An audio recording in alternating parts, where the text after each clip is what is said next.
Hola, buenas tardes para todos. El día de hoy vamos a hablar acerca de resistencia bacteriana y PCR multiplex. Iniciemos hablando por la resistencia bacteriana y quería hacerles una pregunta antes de iniciar. ¿Cuántos de ustedes han visto a un paciente con una infección multiresistente en el último mes? Yo creo que todos en este hospital hemos visto gérmenes multiresistentes con esquema de antibiótico de amplio espectro. Es por eso que el objetivo de esta charla es acerca de poder comprender el impacto clínico y epidemiológico de la resistencia a los antibióticos, incluyendo su asociación con infecciones graves y el aumento tanto en la mortalidad como en los costos hospitalarios. También poder identificar cuáles son los principales mecanismos de resistencia y su implicación en la selección del tratamiento antibiótico. Y por último, poder saber la importancia de la detección temprana del germen causal. Y esto lo vamos a aprender mediante pruebas microbiológicas rápidas como es la PCR multiplex para poder optimizar el tratamiento antibiótico y obviamente limitar la diseminación de bacterias resistentes. Hablando un poco de historia, sabemos que los microorganismos han existido o han coexistido con nosotros los seres humanos. Es por eso que la teoría de la generación espontánea sostenía que la vida podía surgir de materia inanimada de forma espontánea y se creía que microorganismos como insectos, gusanos o incluso algunos otros microorganismos podían aparecer de elementos no vivos, como por ejemplo el lodo o la carne en descomposición. Pero fue en el siglo XVII que el holandés Anton von Leeuwenhoek observó en un microscopio las diferentes formas móviles a las cuales decidió llamar animáculos. Y en el siglo XIX, Luis Pasteur, el padre de la microbiología, demostró que estos microorganismos podían provenir de otros microorganismos. Así que posterior a esto surge el primer antibiótico que es la penicilina, el cual fue descubierto en 1928 por Alexander Fleming, pero no fue hasta 1940 que se pudo producir este medicamento en masa y pudo usarse con pacientes. Y a pesar de esto, lo triste fue que 5 años después, Alexander Fleming pudo advertir sobre el riesgo del uso inadecuado de los antibióticos. Y 20 años más tarde se detectaron las primeras cepas de Staphylococcus aureus que eran resistentes a metilcilina.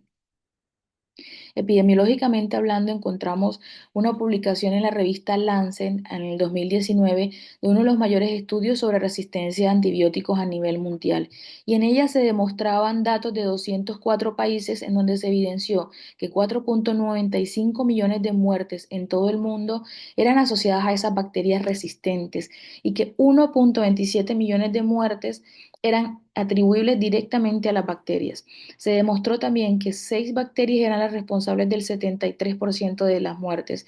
En primera instancia encontramos la E. coli, seguido por el Staphylococcus aureus, la Klebsiella pneumoniae, el Streptococcus pneumoniae, el Acinetobacter baumannii y la Pseudomonas aeruginosa. Y en ese mismo estudio demostró cómo en una década de 2009 a 2019 se pudo demostrar que, esta es una caja de Petri, que una bacteria era sensible a un antibiótico, pero como 10 años más tarde esa misma bacteria ya había creado resistencia. Estas bacterias tienen dos tipos de mecanismos de resistencia. Uno que son la resistencia natural, que es cuando la que una bacteria posee de forma innata, sin haber estado expuesta previamente a un antibiótico. Esta puede ocurrir por distintas razones, ya sea por una resistencia intrínseca, que es que eso quiere decir que algunas bacterias poseen características estructurales o fisiológicas que las hacen naturalmente resistentes a ciertos antibióticos.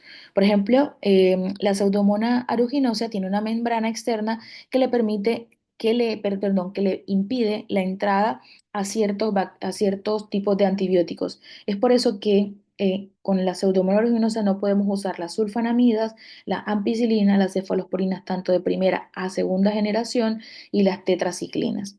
Pero también existe un tipo de mecanismo de resistencia natural llamado genes de resistencias, en los cuales algunas bacterias poseen estos tipos de genes en su ADN que les confieren una resistencia natural. Y por último, también sabemos que existen cambios en el estado fisiológico de la bacteria y factores como la formación de biopelículas o estados de latencia, por ejemplo, de persistencia la misma bacteria, pueden hacer que ellas sean menos susceptibles a estos diferentes tipos de antibióticos. Por otra parte, los mecanismos de resistencia adquiridos ya ocurren cuando una bacteria inicialmente era sensible a un antibiótico y éste desarrolla una resistencia a través de cambios genéticos. Esta puede ser o por mutaciones a nivel de los genes cromosómicos, en los cuales hay alteraciones espontáneas en el ADN de la bacteria y que pueden modificar diferentes dianas de estos antibióticos y así reducir su entrada o aumentar su eliminación, como lo vamos a ver posteriormente. Y también puede ser a través de la adquisición de plásmidos o transposones en los cuales las bacterias pueden intercambiar material genético con otras bacterias mediante algo que se llama transferencia horizontal, ya sea por medio de la conjugación, la transformación o la transducción. Y este material puede incluir genes de resistencia que le permiten volverse rápidamente resistentes. Entonces, para poder entender un poco más acerca de estos mecanismos de resistencia, vamos a recordar rápidamente cuáles son los mecanismos de acción de los antibióticos. Y en síntesis, existen tres mecanismos principales de acción de los antibióticos. Los primeros son aquellos que inhiben la síntesis de la pared celular y estos, como su nombre lo indica, inhiben la formación de esta misma, ya sea a nivel de los peptidoglicanos, que recordemos que esta es la estructura que es la encargada de darle la rigidez a la pared celular de la bacteria, o por medio de la inhibición de la PBP, que son las proteínas de unión a las penicilinas, que son estas enzimas transpeptidasas que lo que le ayudan es a unir enlaces peptídicos en la pared para que pueda formarse. Si hay esa inhibición de la pared, obviamente va a haber una lisis osmótica y muerte celular. Dentro de los precursores de, de este mecanismo de acción de los antibióticos encontramos a los beta-lactámicos, a la vancomicina, a la daptomicina y a la isoniazida.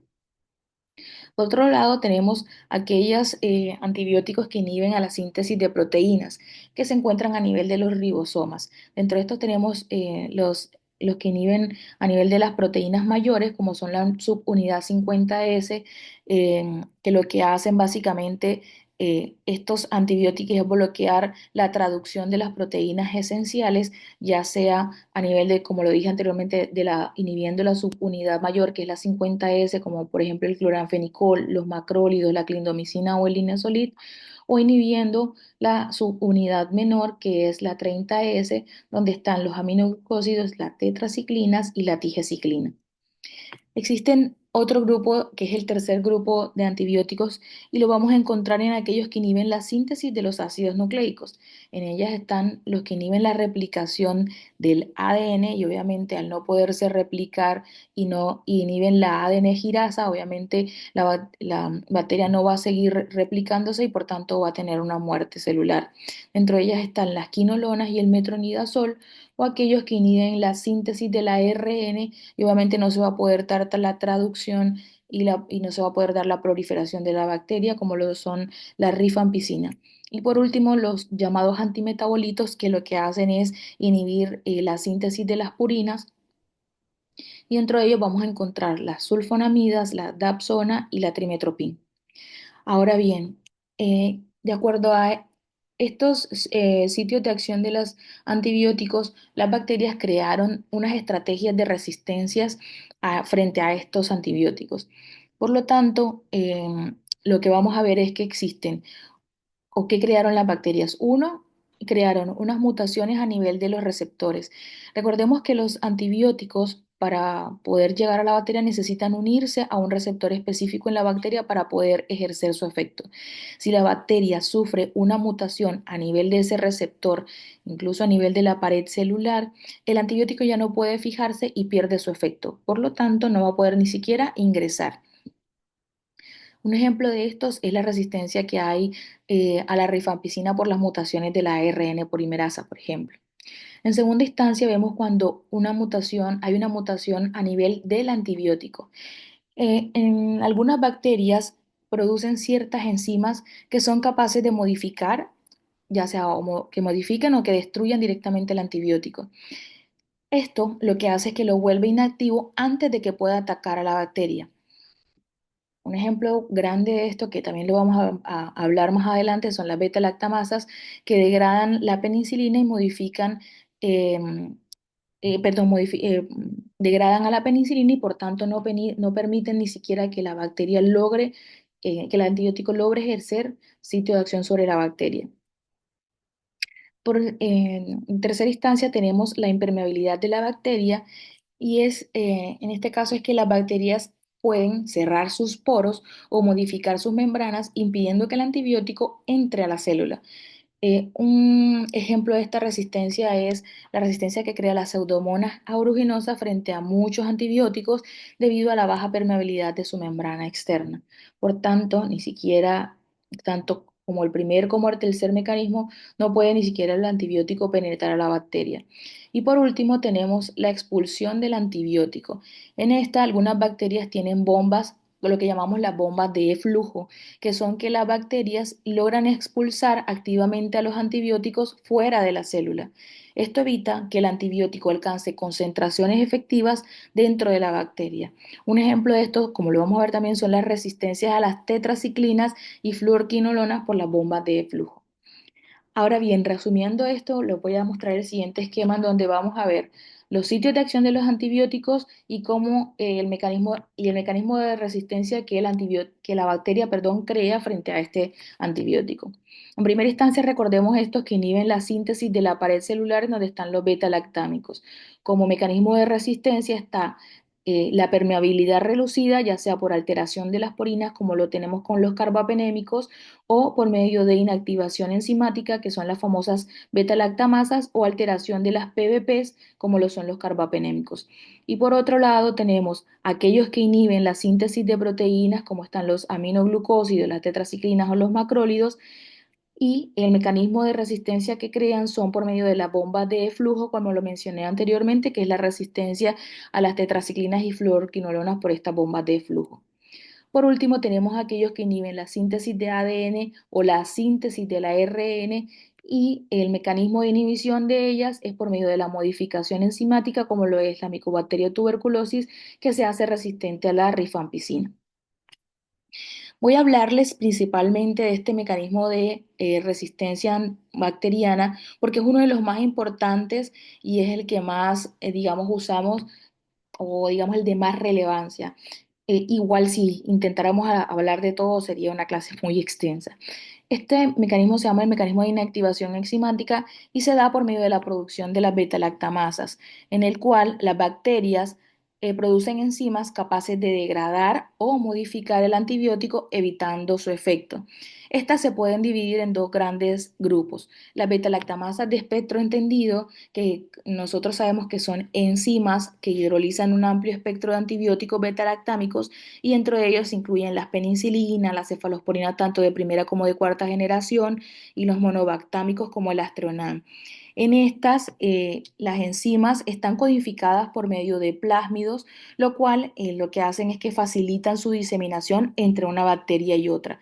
Y lo que hacen es que actúan rompiendo ese anillo de beta-lactámico del antibiótico, inactivándolo y volviendo a la bacteria resistente. Dentro de estas tenemos como los precursores importantes la E. coli, la Klebsiella pneumoniae y el tratamiento para este tipo de resistencia de las beta-lactamasas son los carbapenémicos, recordemos, porque obviamente las beta-lactamasas no son eficaces. Aquí vamos a usar o el meropenem o el imipenem o podemos usar también cefalosporinas unidas a estos inhibidores de beta-lactamasas porque los inhibidores solos no van a servir, como lo expliqué anteriormente, y el tazonam que lo vamos a usar, que es la piperacilina tazobactam, perdón, que la vamos a usar en infecciones no graves. Y el otro grupo grande que tenemos son las carbapenemasas, que estas lo que hacen es que son enzimas que confieren resistencia a los carbapenémicos. Como sabemos, existen tres tipos principales de carbapenemasas. Uno son las KPC, que son las Klebsiella pneumoniae carbapenemasas, que lo que hacen es hidrolizar a estos carbapenémicos y a otros beta-lactámicos, en los cuales tenemos como precursores importantes la Klebsiella pneumoniae y otros como la E. coli y la enterobacterias. Eh, Su diseminación también es igual que la BLE por medio de plásmidos y el tratamiento fundamental es por medio de inhibidores de la beta-lactamasas, como podemos usar también el Casabi, que es la ceftazidima bivactan, y también el tazonam lo podemos usar en infecciones leves. Es importante saber que esto podemos usarlos con terapias combinadas, ya sea con colistina, aminoglucósidos o fofomicinas en casos graves. En segunda instancia tenemos las MBL, que son las metalo-beta-lactamasas, que son las bacterias, perdón, en las cuales los primeros precursores están las Pseudomonas aeruginosa, la Klebsiella pneumoniae y el Enterobacter. En ellas, lo que hacen es que hidrolizan a todos los beta-lactámicos excepto el astronam. Por eso en estas bacterias, este tipo de bacterias, debemos siempre usar el astronam en conjunto con los inhibidores de la beta-lactamasas, como lo son las estafecidima bivactan también, o las polimixinas, en segunda instancia, las tigeciclinas o las fosfomicinas. Y por último, tenemos a las oxacilinasas, en las cuales están, no lo coloqué acá, pero están las OXA 48 y las OXA 23. Básicamente, las OXA 48 son todas las enterobacterias y las OXA 23 es en donde están las Acinetobacter baumannii.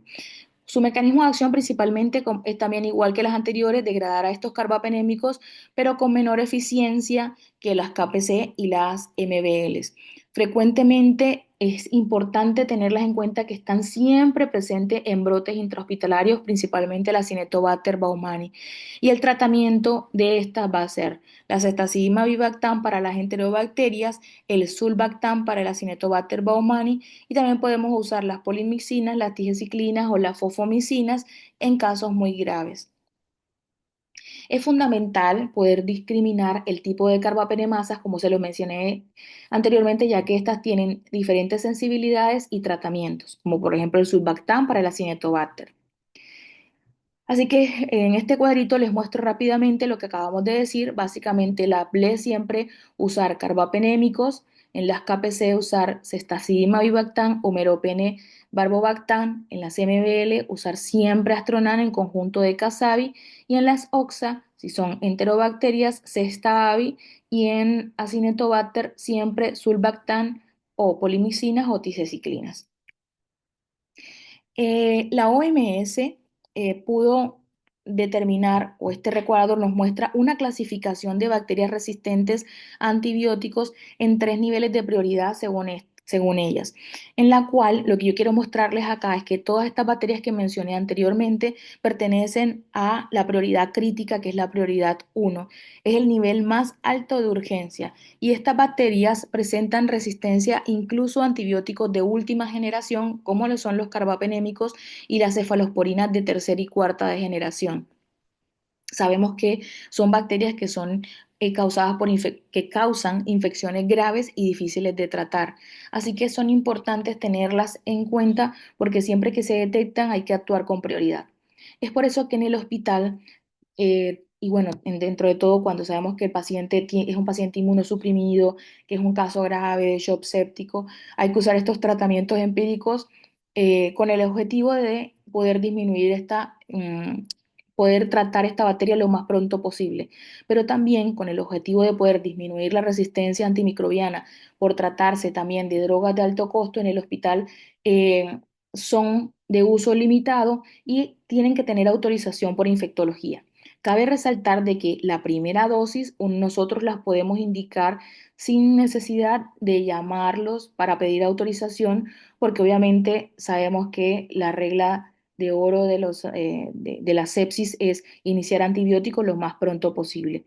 Pero en otros casos, y bueno, sabemos que en el hospital debemos administrarlos posteriormente a la autorización del servicio de infectología.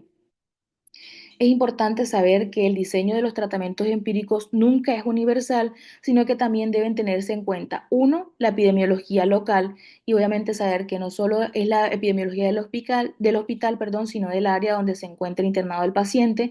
También saber la epidemiología del paciente, si ha tenido rescates previos en los últimos 12 meses y también tener en cuenta factores de riesgo para gérmenes multiresistentes como lo son tratamientos de antibiótico terapia previa, el uso de contacto previo con el sistema de salud, que haya estado internado, que haya estado en contacto con un paciente que haya estado gravemente enfermo en los últimos 3 meses. Y acá les muestro un recuadro que también lo tenemos en la guía del hospital de los antibióticos de amplio espectro, la dosis recomendada y el tiempo de duración. Obviamente esto sabemos que debe estar ajustado al clearance y al estado del paciente. Bueno, en cuanto a la duración del tratamiento antibiótico, lo más importante saber es que este tratamiento antibiótico, el tiempo dependerá del tipo de infección específica sin necesidad de prolongar dicho tratamiento solo por tratarse de un germen resistente. También saber de que hay infecciones que no dependen de la actividad in vitro del germen, sino también de la mejoría clínica. Por ejemplo, en pacientes que tienen cistitis, si la sintomatología resolvió, no es necesario repetir incluso cultivos o rotar el antibiótico iniciado, pero en el resto de infecciones sí se recomienda rotar el antibiótico de acuerdo a el resultado que arrojó el cultivo a tratar.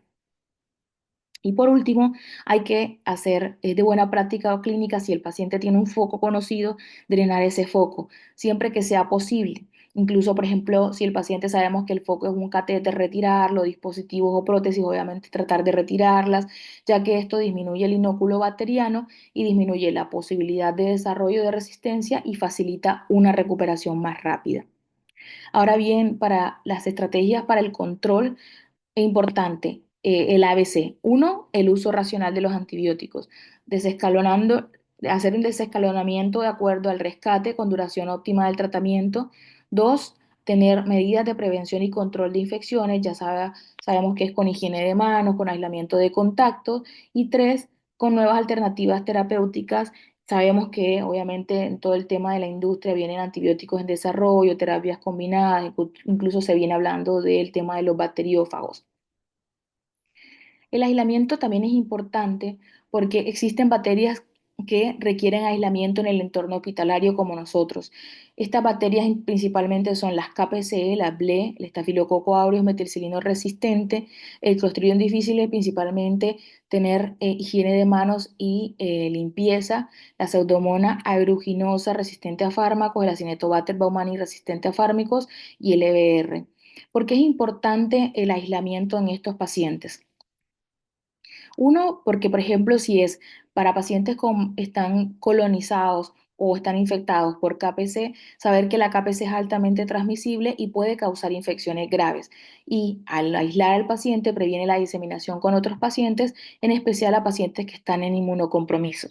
Con respecto a los pacientes que tienen infecciones por BLE, estas bacterias sabemos que son resistentes a múltiples antibióticos, lo cual va a dificultar el tratamiento y su aislamiento nos va a ayudar a controlar esa propagación de estas cepas resistentes en este entorno hospitalario.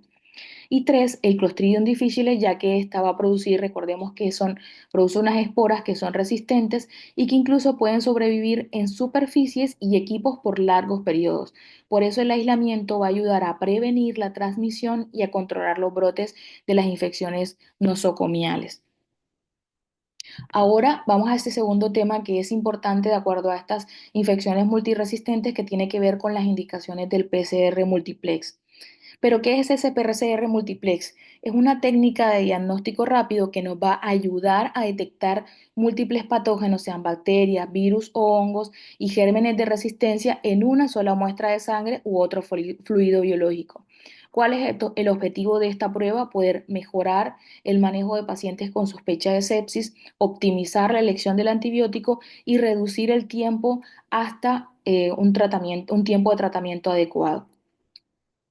¿Qué nos ayuda a determinar la PCR multiplex? Bueno, uno, lo que le dije anteriormente, una identificación rápida del agente infeccioso. Dos, nos ayuda a ver si hay algunos tipos de gérmenes con genes de resistencia. Por ejemplo, identifica mecanismos de resistencia que son mucho más complejos, como el gen MEC-A, que algunos lo hemos escuchado, y esto nos va a permitir poder ajustar tratamiento antimicrobiano de inmediato. Y tres, nos va a ayudar a reducir el uso inadecuado de antibióticos, ya que hay algunos pacientes, como se han dado cuenta, los hemato-oncológicos, que si bien es regla importante siempre que el paciente tenga fiebre, iniciar antibiótico terapia en la primera hora.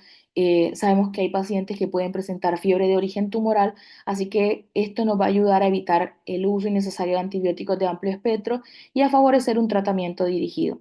Y por último, un impacto en el pronóstico, ya que al acelerar el diagnóstico, obviamente vamos a mejorar la supervivencia de los pacientes y va a reducir el tiempo de inicio de tratamiento adecuado. Tenemos disponibles 5 paneles de FilmArray. Están el panel respiratorio, el panel gastrointestinal, el panel para meningitis y para encefalitis, el panel para neumonía y el panel de sepsis y hemoculti, que son lo mismo de los hemocultivos. En el hospital contamos con 4 de estos 5 paneles, el único con el cual no contamos es con el de neumonía y los vamos a conocer a continuación. En cuanto al panel respiratorio, este está conformado por 20 patógenos. Dentro de este están 17 patógenos virales y 3 bacterianos. Les traje el de neumonía para que tuviéramos un comparativo. En este tenemos 33 patógenos más comunes asociados a infecciones del tracto respiratorio inferior. Dentro de estos, a diferencia del anterior que teníamos solo estas 3 bacterias, aquí vamos a tener un mayor número de cubrimiento bacteriano, vamos a tener incluso virus en menor medida, pero vamos a tener genes de resistencia a esos antimicrobianos. Este, en teoría, digamos, no se usa porque se sabe que el rescate por medio de eh, las pruebas es muy poco y se toma más prioridad a los hemocultivos, como lo vamos a ver del panel de sepsis posteriormente. Por su parte, el gastrointestinal podemos detectar 22 patógenos dentro de los que encontramos 13 bacterias, 5 parásitos y 3 virus.